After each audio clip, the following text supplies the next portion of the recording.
l'air très gentil。本诺瓦一离开，爸爸有一句评价，对于女儿的同屋非常关注。我们来听一下爸爸这句评价。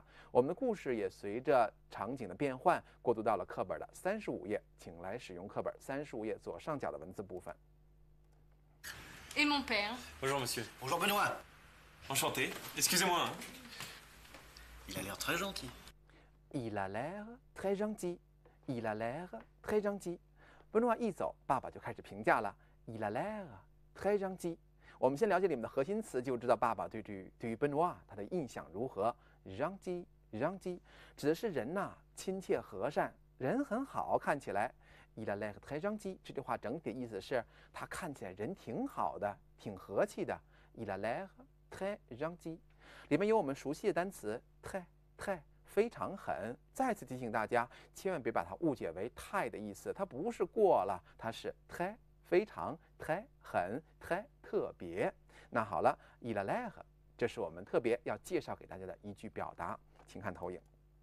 在投影上，我们将会学习法文中的 avoir l'air。avoir 是我们学习过的一个变位特殊的单词，也有很多的搭配，最终引申了很多的含义。avoir 原意是有 avoir l'air 是个你非常熟悉的单词，你肯定记得它曾经表达了空气的意思。但是 l'air 在这个句子当中，在此时此景下，它表达的其实指的是人的神态或者事物的样子，神情、神态、样子的意思。avoir l'air就指的是有什么样的神情，有什么样的样子，最终就可以相当于我们中文中的看起来怎么样 avoir l'air 看起来如何。请注意 air 是一个阳性单词，在之前会有一个 le 冠词的缩合，最终3个单词合3为1 avoir l'air 看起来怎么样。那好这个单词进行表达看起来如何呀，常常可以直接搭配一个形容词，但是这个形容词用阴性和阳性就是我们现在要学习的重点。因为我们在学习法文形容词的时候，知道这是一类有阴阳性的单词，有单复数单词，需要配合使用。我们来看一下课文原句 Il a l'air très gentil。爸爸指着 Benoît 评价到 Il a l'air très gentil， 他看起来呀人特别和气，人挺好的。那好，请注意，这儿我们说的是 Benoît gentil 用的是阳性形式，这个人好，这个亲切和善的单词阳性叫做 gentil， 阴性的读音是 gentil。那好，我们回来。现在各位同学可以看一下我们在这儿的话说呢，有一个蔬菜une carotte la carotte。如果你不熟悉 carotte 是什么，你就可以看看老师手中的这些东西 la carotte 胡萝卜。不论你喜欢不喜欢，这胡萝卜看起来好像不太招人喜欢。哎呦，那这胡萝卜可不怎么好，好 bon 不好 pas bon。但是请特别注意，这胡萝卜是 la carotte une carotte。这胡萝卜是阴性单词，我们现在就在用一个法文句子来表达这胡萝卜呀，它看起来不算是特别好。La carotte n'a pas l'air très bonne。好了，好的阳性叫做 bon， 好的阴性叫做 bonne。说这胡萝卜呢 ，la carotte 它不好 ，pas très bon。那好了，看起来。这个句子向我们展示了几个不同的知识点，我们去了解一下。首先，如果我们表达看起来不怎么样，我们可以在 avoir 有这个单词的左边加 ne， 不要忘记省音哦，以及右边加 pas n'a pas l'air 看起来不怎么样。但是同时不要忘记 bonne 和所描述的胡萝卜之间可要有一个配合 la carotte。这些看起来似乎顺理成章，但其实还有细节，我们要特别注意 avoir l'air 搭配形容词这个结构它如果要表达的是是一个物的话，也就是说我们的 avoir l'air 搭配一个形容词描述一个物体的话，那这时候的配合是一定要根据这个物体的阴性还是阳性进行配合的。你说的是 la carotte， 那你就说它 très bonne，pas très bonne 不太好。一定要跟着 carotte 阴阳性去搭配。但是如果你说的是 le citron， un citron de citron le citron 柠檬是阳性单词 le citron， 你可要跟着阳性的 citron 进行配合 le citron a l'air très bon。这柠檬看起来，都不错，看起来很好。好了，让我们再次去综合一下。我们现在将会分2点来讲解 avoir l'air 以及之后形容词的配合问题。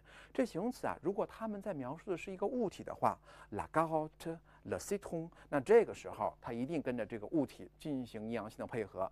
la carotte 是阴性单词，我们就说 bonne， 而不说 bon； 而 le citron 是阳性单词，我们就说 bon， 而不说 bonne。请注意，描述是物，一定与物这个主语进行配合。但如果描述的是人 avoir l'air 加形容词，描述的是人，就比如刚才爸爸在描述 Benoît 说 il a l'air très gentil。 Benoît il a l'air très gentil。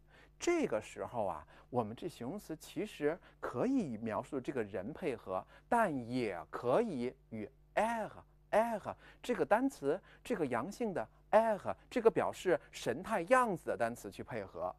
这句话呢，其实它是一种重合。gentil 如果以主语 il Benoît 配合，它是阳性的；与 air 配合也是阳性的。但是这个句子 Julie 啊，我们的房子里面的女主人 Julie a l'air très gentil。Julie a l'air très gentil。 Julie 人看起来呀，特别的亲切和善，人也看起来挺好。请注意 gentil 就是 gentil 阴性的形式，在这个句型当中，它以主语 Julie 这个人配合，但同时这句话也可以这样表达 Julie a l'air très gentil。 这种说话的形式的话也是正确的，它描述的就是 Julie 人很好，但是 gentil 却跟 l'air 这个单词进行配合。好了，让我们最后完整的概括一下 avoir l'air 看起来怎么样，搭配形容词时候的不同配合。如果我们的 avoir l'air 搭配形容词描述一个人，那这个时候我们的形容词既可以与永远是阳性的 air 进行阳性的配合，也可以根据人的性别、人的阴阳性进行相应的变化。但是如果描述的是物的话，我们的形容词将永远与这个被描述的物体 la carotte 阴性的配合 bon 进行阳性的配合，永远与主语，永远与被描述的物体进行相应的配合。理解了吗？这就是 avoir l'air 描述看起来怎么样。好的，我们现在回到我们的视频当中，故事继续。刚才爸爸有一句评价 il a l'air très gentil， 这人看起来挺好的。 Excusez-moi. Il a l'air très gentil. Et le nouveau locataire alors?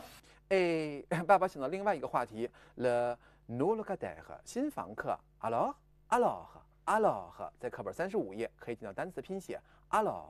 那么那个新房客呢？爸爸开始想到另外一位和女儿合租的男生。 Et le nouveau locataire alors? C'est Pascal son prénom? C'est Pascal son prénom. Pascal son prénom 名字 son prénom son 他的 C'est Pascal son prénom 他的名字是 Pascal 吗？ Pascal。 其实我们故事当中的主人公名字都显得比较传统一些，像 Pascal， 各位同学啊，其实要是见到他的汉语翻译啊，恐怕会更加亲切。Pascal 帕斯卡，不知道各位同学还能不能记起在物理学当中一个压强单位，简称为帕，全称为帕斯卡。这就是用的是法国的物理学家或者数学家帕斯卡的名字进行命名的 Pascal。 而另外的名字 Benoît 其实也是很多重要说呢法国人会使用的名字，比较传统，比较常见。那好了，爸爸现在和女儿正在聊的是另外一个合租的男生 Pascal。 Oui, c'est ça, il s'appelle Pascal Lefebvre.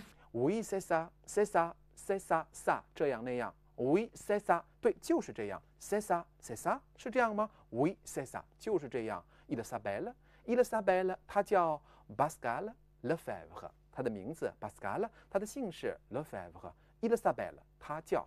还记得我叫 Je m'appelle 高鹏。comment tu t'appelles？ 你叫什么名字呀？tu t'appelles， 你可以进行相应的正耳说呢引申。那接下来他们正在聊的是 Pascal Lefebvre， 妈妈也有他的问题。 Et il travaille? Il travaille。 这整课当中 travaille 出现了很多次。Il travaille， 他工作吗？ Pascal Lefebvre il travaille， 他工作吗？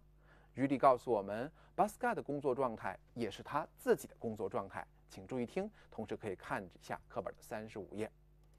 Il est comme moi, il cherche du travail. Il est comme moi， comme 好像的意思。Il est comme 他像我一样，il cherche du travail。cherche 寻找，找什么呀？du travail 找工作。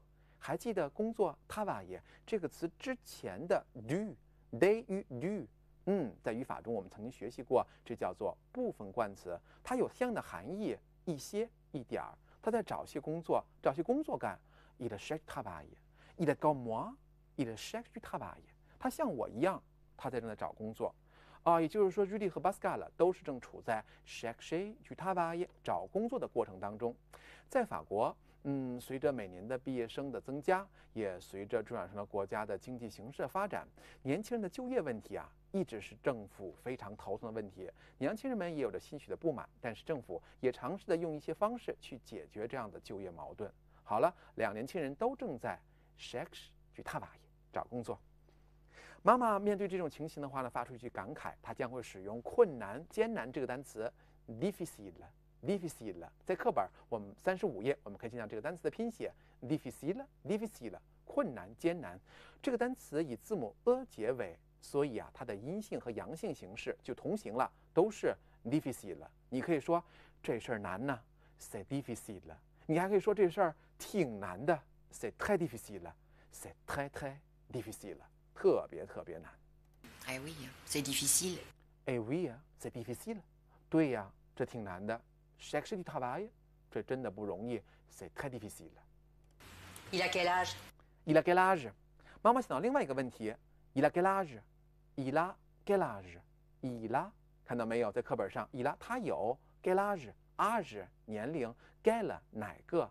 他有哪个年龄？其实就是我们中文中他多大岁数了？他多大了？Il a quel âge？ 我们来听一下 Pascal 他的年龄。Il a 23 ans. 23 ans，23 ans，23 23 on， 可以表示年，也可以表示年岁的意思。23 ans，23 ans， 注意连读 ，23 ans， 23岁。Venez, on visite l'appartement. 聊完了两个同屋，女儿说 venez，venez，venez 来的意思 ，venez 来吧，来干嘛？ On visite l'appartement。 走，咱参观一下房子去。你们今天第一次上门呢。再次回顾一下这个句子。Difficile. Il a quel âge? Il a 23 ans. Venez, on visite l'appartement. Venez, on visite l'appartement。 走吧，咱们去参观一下房子。在这里面，一个非常特别的单词 on 要讲给大家。那好，现在我们就来了解一下这个只有2个字母的 on。尽管学过英文的同学会想到曾经的含义，但是在法文中，它是确确实实的一个人称代词。什么意思呢？我们来先回顾一下刚才课文中的句子 ：On visite l'appartement， 咱参观一下房子去。咱。好了，它有很多含义，其中就有我们，像 nous 一样，但是却有所不同。nous 呢可以更加正式一些，我们如何如何，而 on 更像我们中文里面的咱们，很亲切，也很口语化。那还可以指某人、指人们、指大家，还可以指你、指您、指你们这些意思。我们在以后的学习中都会逐一展示给大家，你也可以去体会一下。on 这个单词的特别之处不仅仅是意思丰富，还有一点，你注意到我们的课文原句没有 ？On visite l'appartement visit， 这 on 的含义是我们，是咱们，但是它确实在变位上用的是单数形式，像 il elle 他和他一样的变位。请注意，单词的含义有着复数的特点，但是在变位上却使用第三人称单数的变位，和 il elle 的变位是一模一样子的。我们尝试的回顾一下，我们把 on 和 être 是还记不记得搭配在一起进行一个变位 ？Je suis tu es il est elle est est。那好了，咱是 on est chinois， 我们是中国人，咱是中国人 on est chinois。请注意它的变位形式，含义呢多半是复数，但是变位呢却是第三人称单数形式。On est chinois。再看这个句子，将还记不记得在课文中我们曾经刚刚学到，将表示提醒别人注意，将，on arrive，有人来了。比如听到了脚步声，比如看到了人朦胧的影子，将 on arrive，有人来了 on arrive。arriver arrive， 同样是第三人称单数变位形式。好了 on 这单词就主要是2点啊。第一点是它众多的含义，最常用的可能会是表示我们、表示咱。那接下来它的动词变位呀，永远是一个单数的形式，一定要把握好这一点。好了 on 介绍完成，我们这一讲的话呀，也就暂时告一段落了。稍后我们还会继续学习 on visit appartement 第2部分。谢谢大家，我是高鹏。